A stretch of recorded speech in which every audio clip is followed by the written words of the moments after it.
ప్రాయచిత్తం లేకుండా దేవుని సన్నిధిలో మనం వచ్చినా కూడా వేస్ట్. మనం ఎందుకు వాక్యాలు విన్నా దేవుని సన్నిధి, నీ హృదయం ఎలాగుందండి? ఒక పశ్చాత్తాపమ కలిగిన హృదయముగా ఉందా? దేవుని సన్నిధిలో నీ హృదయం ఎక్కడైనా కూడా, ఏ మూలైనా కూడా ఒక దేవుని యొక్క ప్రసన్నత నీలో ఉన్నదా?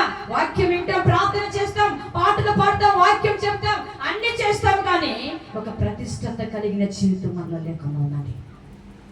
ఈరోజు ఆయన అంటున్నాడు, ఏ చిన్నలో చూసి తామంట ఆ ప్రతిష్ట చేసుకొనక, ఒక ప్రాయచిత్తంలో రాకుండా, ఒక క్షమాపణ కలిగిన మా జీవితంలో రాకుండా, నీ హృదయాన్ని, మన హృదయాన్ని మరి అట్టనే గట్టిగా ఒక రాతిలాగా పెట్టుకొని దేవుని సన్నిధిలో, ప్రభువా నన్ను క్షమించయ్యా, నా పాపములు క్షమించయ్యా, నా దోషములు క్షమించయ్యా, నా అపరాధములు క్షమించయ్యా అని నువ్వు ప్రార్థన చేసినప్పుడు నీ ప్రార్థన ఎలాగంటానండి?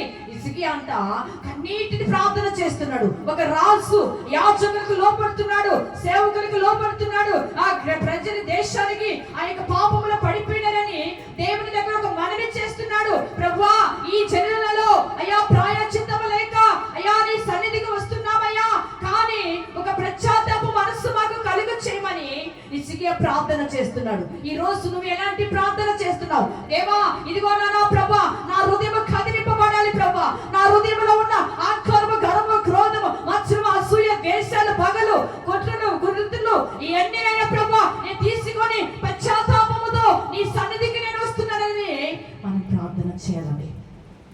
ఏదో వచ్చారు, వాక్యం వింటున్నాం, ఆ వాక్యాన్ని మరి రాత్రి సురేష్ మాస్టర్ గారు వాక్యం చెప్పాడు. ఎవరికి ఎంతమంది జ్ఞాపకం ఉంది? వచ్చినది మరి ఇక్కడ బయట నుంచి వచ్చినది కాదు, ఇక్కడ ఉన్నవాళ్ళు. ఏం వాక్యం చెప్పాడండి? ఏం వాక్యం చెప్పాడు?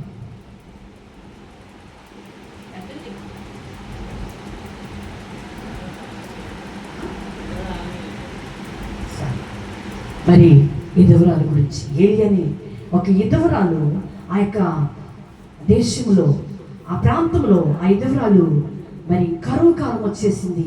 ఆ కరువు కాలంలో ఆమె ఆ యొక్క దేశంలో కరువు వచ్చింది. ఇంకా కుమారుడు తను తిని అప్పము తిని చనిపోయే స్థితిలో మరి దేవుడు మరి ఏలియాతో మాట్లాడాడు, ఏలియా నువ్వు వెళ్ళు, అదిగో ఒక గనురాలు అక్కడ ఉంది, ఆమె ఒక సారెపతి స్త్రీ, ఆమె ఎదవరాలు, ఆమె దగ్గరికి వెళ్ళు, ఆమె మరి నన్ను ప్రేమిస్తుంది, ఆ కుటుంబానికి వెళ్ళి ఆ యొక్క కరువు దినాలు తీరేంత వరకు ఆమె వెలుగెత్తి దేవుని సన్నిధిలో మొరపెట్టుకుంది, నా సన్నిధిలో నువ్వు వెళ్ళమని పంపించాడండి ఏలియాని. ఈరోజు మనం ఎలాంటి ప్రార్థన చేస్తున్నాం? ఈరోజు నీ కరువు తీరుతుందా? ఈరోజు నేను కానీ మరి కళ్ళు మూసుకొని ప్రభువా ఒక ఆటో అయినా నువ్వు ఇవ్వమన్నప్పుడు నా తండ్రి నాతో మాట్లాడుతున్నాడు, ఇదిగో నువ్వు అడిగింది ఒక ఆటో కాబట్టి ఒక ఆటో నేను ఇస్తున్నానని చెప్పాడు. ఎందుకు? మనం నమ్మకం బట్టి, మనము దేవుని సన్నిధిలో నాకు ఇస్తారని ఒక విశ్వాసంతో నేను అడిగినప్పుడు నా తండ్రి నాకు ఇచ్చాడు. ఈ రోజు ఆ యొక్క గనులు, ఆ యొక్క విధవరాలు కూడా దేవుని సన్నిధిలో ప్రార్థన చేసింది, ఆ యొక్క ఏలియాని ఆ దగ్గరికి పంపించాడని. ఈరోజు నువ్వు ఎలాంటి ప్రార్థన చేస్తున్నావు? నీ భక్తి జీవితం ఎలాగుందండి? మరి చెప్పిన వాక్యాలు మనం మర్చిపోతున్నాము. నువ్వు దేవుని ఏమని ప్రార్థిస్తున్నావు?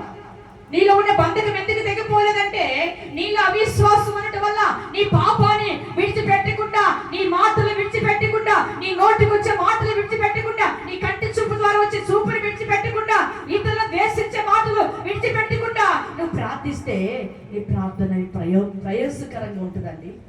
ఉండదు. అందుకే ఆయన అంటున్నాడు, తమ్మును తామును మరి ప్రతిష్ఠించుకొనక విరుద్ధముగా పస్కను భుజింపగా. విరుద్ధంగా మనం చేసే కార్యం, దేవునికి చేసే మహిమకరంగా మనం చేయకుండా విరుద్ధంగా చేస్తున్నాం. మన పిల్లలు మరి మనకి వ్యతిరేకంగా మాట్లాడి విరుద్ధంగా చేస్తే మనం ఏం చేస్తాం? తల్లిదండ్రులమైన మనము ఆ బిడ్డని ఖండిస్తాం. ఖండించి ఇది విరోధంగా ఉంది, ఇది చేయబాకమంటాం.